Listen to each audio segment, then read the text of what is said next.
I'm recording this now. I just hit the record button, and I'm going to be uploading it onto my High Caliber Coaching Facebook page. But right now, I'm not allowed to go live quite yet. For whatever reason, Facebook has some stipulations. Anyway, so I'm recording these. I'm going to be uploading these things onto the High Caliber Coaching Facebook page. June 1, I will not be doing these Facebook Lives. So if you're getting something out of these things, if they're benefiting you, that's where you're going to go to catch more of them. All right. So the thing that I can't remember what I titled this, but one of the phrases that when I hear it in my own head that makes me very uncomfortable and makes me stop. It's like a klaxon alarm. One of those phrases is, I shouldn't have to.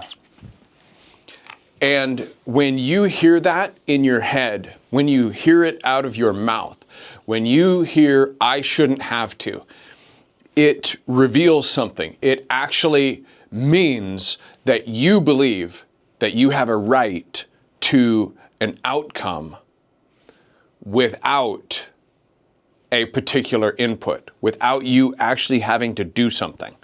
All right? So a lot of the time we will see this in, I think that the place where I hear this in my own head and that I hear this in out in the world, in conversations that I have, is with relationships.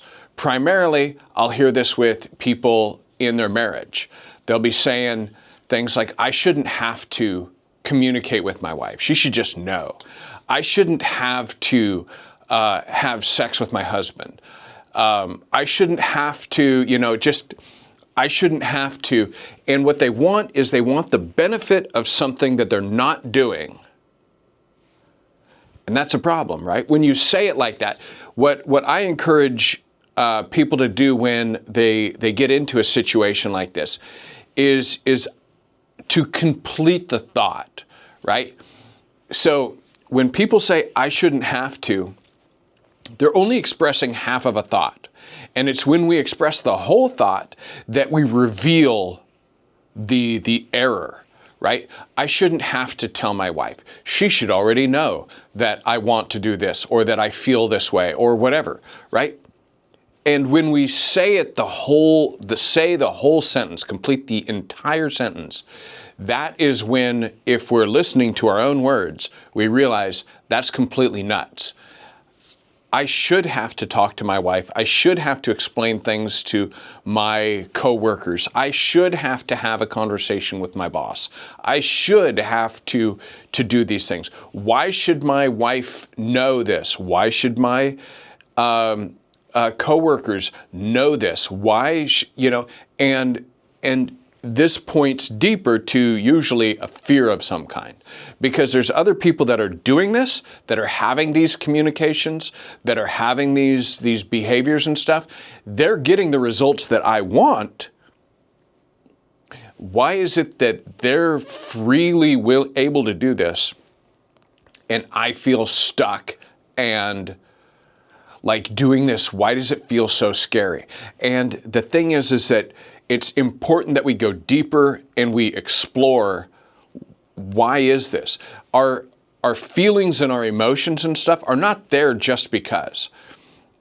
The feelings and emotions that we have are very much like a speedometer or any other gauge on our dashboard. They are a feedback for what's going on inside of our heads.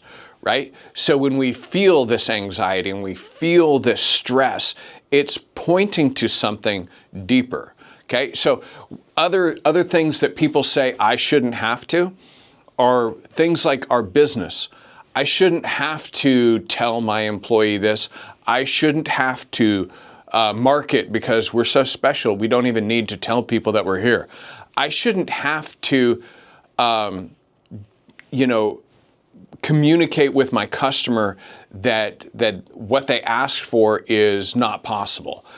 I shouldn't have to. With our health, there's some people that feel like I shouldn't have to actually work out. I shouldn't actually have to eat right. When I look back at my heaviest when I was 210 pounds, and I look back and I think, gosh, why was I 210 pounds? It's because I ate like a 210 pound man and I worked out like a 210 pound man. Why do some people have to do certain things to combat certain ailments, diabetes or whatever? It doesn't matter. You have to behave in a certain way to overcome something, okay? Life's not fair, okay? If life was fair, everybody would have the exact same afflictions. Everybody would get a nail in their tire at the same time, on the same day, on the way to the same appointment. And life's not equal. Life's not fair. That's the way it is, okay? But with our, even with the place that we live. So for me, one of the things that I can't explain this, and I don't know that it's ever going to matter. I absolutely hate mowing the lawn. I don't know what it is about mowing the lawn that I kind of know, because I know that nobody sees it, and I don't care about it. I don't look at it. I don't look back on a freshly mowed lawn and say, wow, that was a great investment of time. See you in 5 days. I never look back and say that was so good. Doing it and the benefit, it doesn't seem to get there. But I was talking to a friend of mine a couple of years ago. We're having coffee, and he made a comment that he loves mowing the lawn. And because I hate mowing the lawn, I just had to know, why? How can you do this? It seemed so completely insane to me. I said, how can you, I don't understand. Explain this to me. Explain your love of mowing the lawn. He goes, well, when I was growing up, we lived in apartments. And there was something about living in an apartment that made me feel ashamed. It made me feel crappy. And so now that I've got a lawn, I get to mow this lawn. It makes me feel like I've accomplished something, like I've arrived or whatever. And it really changed my perspective of how two people can look at the same thing and see completely different things. I still hate mowing the lawn. I don't see how I ever wind up in a place where I enjoy mowing the lawn, but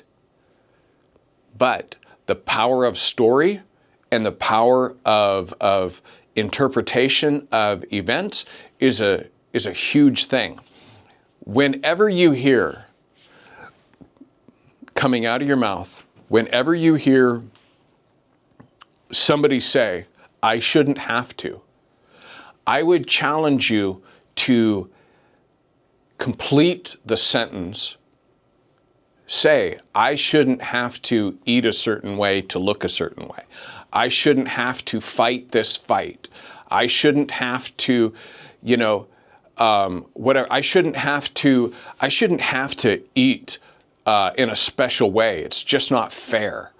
I shouldn't have to, whatever it is, complete the sentence, tell the whole story, and it will make it different for you, in that you'll see, hey, you know what? Life isn't fair and it isn't even. And you know what? It may not be my fault that a certain thing is the way that it is, but it's 100% my responsibility to deal with it, to address it, and to accept that this is reality. This is my burden to bear. And you know what? I'm just going to do it, and I'm going to develop some character in it. And so when you hear, I shouldn't have to, this assumes a right. This assumes that you could have something for nothing. And I hope that when you hear this, you say, hey, you know what? What I just said, what I just thought is completely unreasonable, and I do have to do this. I do have to do this. This is mine to do. Nobody's coming to do this for me. And that's that. All right. I'm Adam Funderburg, the owner of High Caliber Coaching. Go there to highcalibercoaching.org. Oh, good grief. It's not .com. It's .org. That's a drag. I'll get used to that though. I've never had an .org website before. Anyway, that's that. Take care. I will catch you later. Bye-bye.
Oh, suck.